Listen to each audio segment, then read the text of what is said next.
All right, so I guess I can't say often enough that what these professional losers on YouTube do with their money, if it is their money, is entirely up to them. It's their choice, their money, their choice, blah blah, etc. The one thing that I always bang on about is the fact that I think that these guys are hurting people, doing enormous damage. They're promoting stupid play, reckless play, self-destructive, half-baked play, and they're getting very, very well paid for it. And I'm sorry, but that just doesn't seem right to me. And my little campaign is pretty damn weedy compared to the success of their hundreds of thousands of clickers, watchers, subscribers, whatever. But as I point out a bit later on in this presentation, as far as I see it, and obviously I could be wrong, but the way I see it is these guys are peddling shit, dope, drugs to junkies, people who think about what they do with their money are not going to behave the way that these guys behave, any of them. And yes, they have winning streaks from now on. It happens. The casinos want us to see those because that drags in suckers, new customers, new lambs for slaughter. But that doesn't happen nearly often enough. And DD seems like a real nice guy, but he talks about how he's never going to drink and gamble anymore. And the next time you see him, he's got a drink on the table, and he's tipping the cocktail waitress $25 a pop.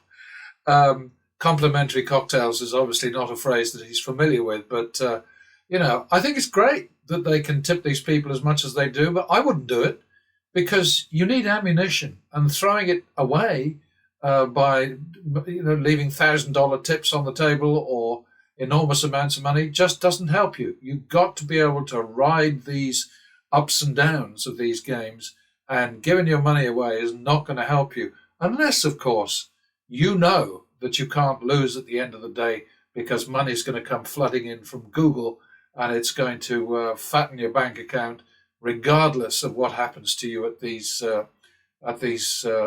table games. So there you have it. Anyway, take it or leave it, as usual. Believe it or not, as usual. And the Excel analysis of this sad session. I mean, here is a guy who wins more often than he loses, and he still fucks it up.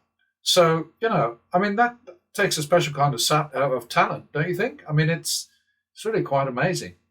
And I just do want to stress, by the way, that because he walked away a loser after 5 consecutive losses right at the very end, next time we do one of these, Algae, the pattern betting algorithm, is going to recover that money, just in a hurry. And so next time we'll look even more successful for the pattern betting algorithm. But it's absolute nonsense to just walk away from a bad session, forget about prior losses, and start over just as if nothing had happened in the past, that you didn't have any recovery to worry about, you didn't need to put your bankroll back on track.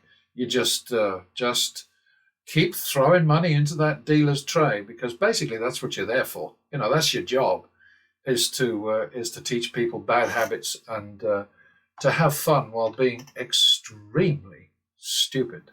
All right, so here's another session with DD, who remains probably my favorite amongst the idiots who are in the business of showing us how not to play and how not to manage our money. I couldn't say for certain that his intention is to do those things, to sort of mislead us, teach us the wrong way to bet, and to encourage us to be as dumb as he is and throw our money in the toilet as efficiently as he disposes of his dosh every time he goes to the table, or nearly every time he goes to the table. But the one thing I can say with absolute certainty is that if DD and all the other professional losers on, with channels, content on YouTube were in the business of showing us how not to play, how not to bet, how not to behave, how not to manage our money, then the casino industry, generally speaking, and particularly the people who host these individuals, would not be unhappy. So we can say that for sure, right? But this session was just extraordinary. First thing to note, of course, is that this chart here, as it explains, is DD's performance. He went all the way up to 5,400 ahead, and that's just the bets on player or banker. I don't mess with that other crap that he seems to enjoy so much, all the side bets on which he was putting anything up to 300 at any given time. I don't get near any of that because I wouldn't and you shouldn't. So, just leaving those alone, this is how he ends up. 1,800 in the hole, which basically means that he lost 1,800 at bankroll player, and he lost an extra 1,200 being daft and betting on all of the sucker bets, including the tie. He made some money. Some money came in from those, but it quickly goes away again if you're betting anywhere between 100 and 300 per round on that nonsense. So anyway, it's his money. He can do whatever he wants. I get that. I always get that and respect that. But the problem that I have with these guys is that they do seem to be acting the fool on purpose, because it just doesn't make sense that somebody who's smart enough to set up a channel and drag in clicks and make a shitload of money out of YouTube, it just doesn't make sense that they'd be stupid enough to play the way they do. And then, of course, you've got people like, Crazy Cody, Burn Money, who can lose $1.5 million in a session that no sensible person would have sat still for. I mean, it was like, he was so far behind the dealer in terms of wins and losses that you just sort of look at it and you think, what's the matter with you, man? Why don't you just back off, go somewhere else, ask for a do whatever. But no, he just sits there and he keeps putting out 25,000 on that and 25,000 on that. Amazing. Absolutely amazing. All right, so anyway, we get back to the nitty-gritty here. This is all of the individual rounds, as you can see. First block of 21, and it's only 21 because that's the number of lines in my notebook. He lost 600, and he was actually even in terms of wins and losses. The next lot, he was 6 ahead, and he made 4,500 in that little burst there. And then coming down to the end, he was 1 bet ahead of the house, 1 bet ahead of the dealer, and dropped 1,800. His total loss was 3,000 because he was playing silly asses and just burning money on bets that aren't even worth the paint that's on the tablecloth. Don't mind anybody putting money down. So anyway, his money, I get it. His money, his choice, fine. Now let's go up here and see what we get with Algae, which is, of course, pattern betting, the automatic thing up here. One thing I have to remind you about is that I always roll over from the last silly session that I've tracked for one of these guys, because they have a habit of walking away from a given session losers, which makes Algae a loser, makes me a loser, and then they don't bother to try and get that money back. They don't even think about it. They just start afresh at the next place. And so this is a roll over here, and as a result of that, in the first segment of 21, the tranche, or is it tranche? Alexa, stop. It was 0, it was equal, even, equal number of wins and losses. Pattern betting, Algae managed to win 2,400, okay? And that's all sort of up here, basically. In the next lot, 6 ahead, Algae made 975, fairly pathetic. And then we come down to the end, and DD walked away a loser, as he loves to do, as they all love to do. They just sort of like, okay, I've run out of money, walk away, forget exactly where they were, and start afresh at the next table as if nothing had happened. So pattern betting this time won 2,500, which was 17.3% of total action. The win was actually worth 20%? That doesn't sound right. I think I made a mistake there. Hang about. There you go. That's more like it. Plus one out of, let's see, I think it was 47 rounds altogether. Yeah, it was 39 without ties, but ties, of course, count as rounds. So, whatever, the money is still out there. And if it hadn't been a tie, then you would have either won or lost it. So you have to count that as action. So 47 rounds altogether. DD was one bet ahead of the dealer, one win ahead of the dealer.